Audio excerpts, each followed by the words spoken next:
బంగ్లాదేశ్లో తారిక్ రెహమాన్ నేతృత్వంలోని కొత్త ప్రభుత్వం బాధ్యతలు చేపట్టిన కొద్ది రోజులకే ఆ దేశ అధ్యక్షుడు మహమ్మద్ షహబుద్దీన్ సంచలన వ్యాఖ్యలు చేశారు.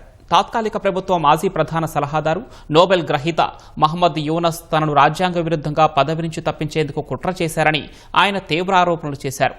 బంగ్లాదేశ్ బెంగాలీ దినపత్రిక కలీర్ కాంఠోకు ఇచ్చిన ప్రత్యేక ఇంటర్వ్యూలో షహబుద్దీన్ ఈ విషయాలను వెల్లడించారు. తాత్కాలిక ప్రభుత్వ కాలంలో తనతో రాజ్యాంగబద్ధంగా ఎలాంటి సమాచార మార్పిడి జరపలేదని ప్రెసిడెంట్ విమర్శించారు.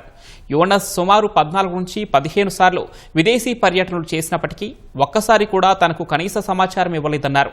కనీసం తనను కలవటానికి కూడా రాలేదని మండిపడ్డారు. గత ఏడాదిన్నర కాలంలో యూనస్ యంత్రాంగం తనను ఒక ప్యాలెస్ ఖైదీలాగా మార్చేసిందని షహబుద్దీన్ ఆవేదన వ్యక్తం చేశారు. కొసావో, ఖతార్కు తాను చేయాల్సిన అధికారిక విదేశీ పర్యటనలను కూడా వారు అడ్డుకున్నారని తెలిపారు. పరిస్థితుల దృష్ట్యా కొన్ని ఆర్డినెన్సులు అవసరమే అయినప్పటికీ ఏకంగా 133 ఆర్డినెన్స్లను జారీ చేయడం వెనుక ఎలాంటి సమర్థన లేదన్నారు. ఎన్నికలకు ముందు అమెరికాతో చేసుకున్న కీలక ఒప్పందం గురించి కూడా తనకు కనీస సమాచారం ఇవ్వలేదని తెలిపారు.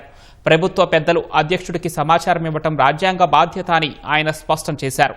రాజ్యాంగ విరుద్ధంగా తన స్థానంలో ఒక మాజీ ప్రధాన న్యాయమూర్తిని కూర్చోబెట్టడానికి భారీ కుట్ర జరిగిందని, అయితే రాజ్యాంగ నిబంధనలను ఉల్లంఘిస్తూ ఆ న్యాయమూర్తి సదరు ప్రతిపాదనను తిరస్కరించారని షహబుద్దీన్ వెల్లడించారు.